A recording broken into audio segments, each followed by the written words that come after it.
situasi di wilayah khususnya di jajaran Polres Aceh Barat ini. Kemudian apabila ada laporan-laporan segera mengambil langkah-langkah untuk membackup TPS Jakarta.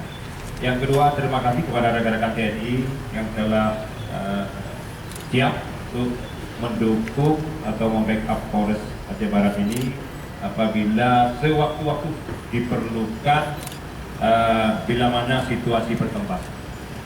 Kita selalu berdoa mudah-mudahan situasi yang kondusif ini, apalagi tadi disampaikan oleh Bapak Pangdam, selama bulan suci Ramadan tentunya tidak ada orang-orang yang ingin berbuat sesuatu yang di luar aturan agama.